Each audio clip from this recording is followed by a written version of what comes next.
Hello, my fellow page turners, and welcome back to the channel. I'm Matthew, the man with a hat who reads, and happy Valentine's Day to you and yours. And I thought for a fun little Valentine's Day thing, I would just do a video today talking about a genre I typically don't read, and that's the romance genre. I'm not a big romance person. I'll read just about anything, but if it's a straight up romance, chances are I'm not going to be reading it or enjoying it. And that's just the way it goes.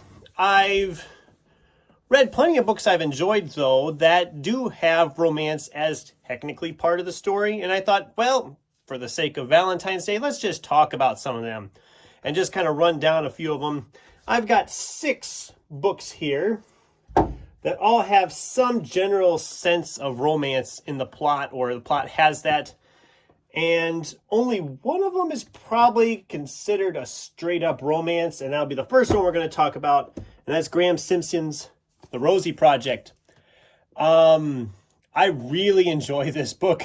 I remember reading it, not sure if I would enjoy it, but I really did. Essentially, the best way I can describe this is imagine if early Big Bang Theory seasons, Sheldon wrote up this whole ginormous survey to find candidates to be his wife, because that's essentially what this guy is doing. He's a genetics professor who wants to get married as soon as he gets all the results from his 16-page survey. And I really enjoyed this. It's so much fun because he thinks he thinks he can't find the right person, and then he finds somebody who doesn't fit in with anything that he's looking for. And yet, of course, as is generally what happens in situations like that, that's pretty much where his feelings start to go. And there was 2 sequels to it, and the sequels were not as good as the first one. The first one's the best, which is usually the case. But yeah, if you haven't read this and you're looking for something more in that romantic-y angle, but not too mushy-gushy, then this is perfect for you in that. We have here a classic romantic play, Cyrano de Bergerac. I believe I've talked about this before. This is one of my favorites. About Cyrano being in love with the beautiful Roxanne, but he doesn't really know how to tell her that. She's in love with Christian, who is a handsome but inarticulately slow-witted suitor. And he helps Christian essentially woo Roxanne with his words. And yeah, I mean, it's been adapted multiple times. There's a version out in theaters now, I believe, with Peter Dinklage that I'd love to see. And unfortunately, with where I'm located, it probably won't come around here. But someday I'll get around to watching it. But this is it's really nice and short too. It's like, this version here is like just over 100 pages. And it's a play, so it moves pretty quick. But yeah, this is a great one for that. If I had time, I would totally read it today, but it's not going to happen, so. All right, up next, one that has romance as a general part of its plot, and that's The Silver Linings Playbook. Now, this was, of course, adapted into a movie 10 years ago now? God, has it been that long? Anyway, I really enjoyed the movie, so I went and picked up the book, and I really enjoyed the book too. I'm not even going to go into much for details on this. If you've seen previews for the movie, you probably already know what it's about, but essentially, our main character is trying to win back his estranged wife. He's trying to improve himself and better himself, and of course, life has other plans. It's not really a romance, but it does have that as part of the plot, so I can kind of count it here for that. And it's not one I probably would have read. I mean, you can't really say it's the typical genre I read, so I would kind of call this a romantic-y thing, so. And if you haven't read the book or seen the movie, do both, because they're both fantastic. All right, this one I recently talked about in my best of 2021, and that's The One.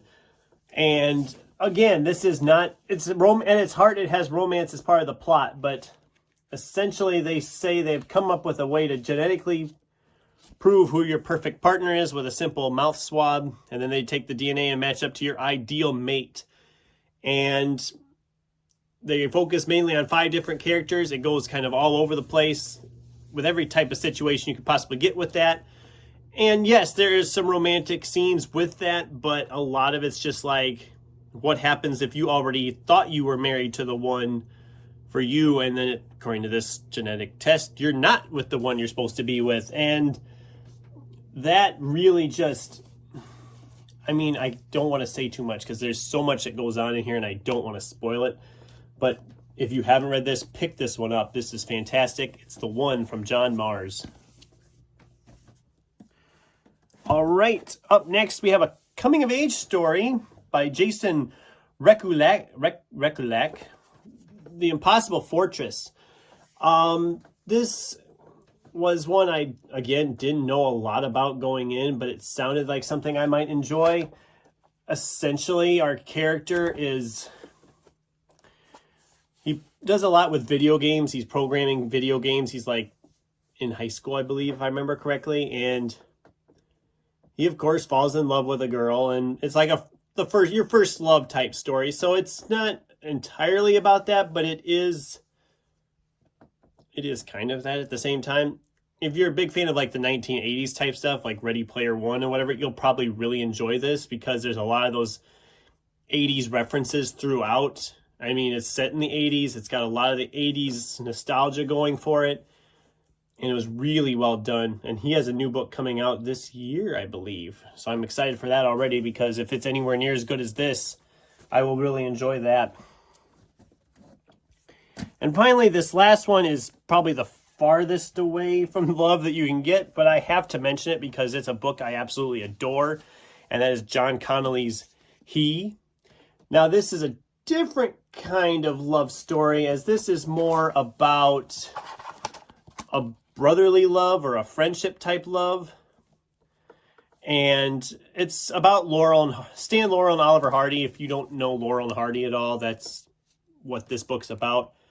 And this was so phenomenally good, and it's essentially a fictionalized version of real events. A lot of what they talk about in this book actually happened between these two people, and I'm a big fan of the Hollywood thing, the old age Hollywood stuff, and this is just, it feels like you're there. It is so well done and is so well written.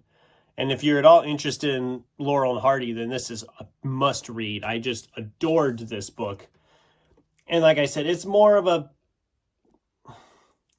loving friendship type deal between these two. I mean, these two were together for years and years, and it's really just, it's not a love story in the sense of these other ones, but it is technically got a romantic angle to it. And it's a really great novel, and I wish more people would read it. So that's my list of romance novels for the people who don't like romance novels. What did you recommend for this? What are some novels you read that had romance as a general part of the story, but the novel wasn't essentially a romance novel? Let me know in the comments down below. Thanks for watching, and until next time, keep turning pages.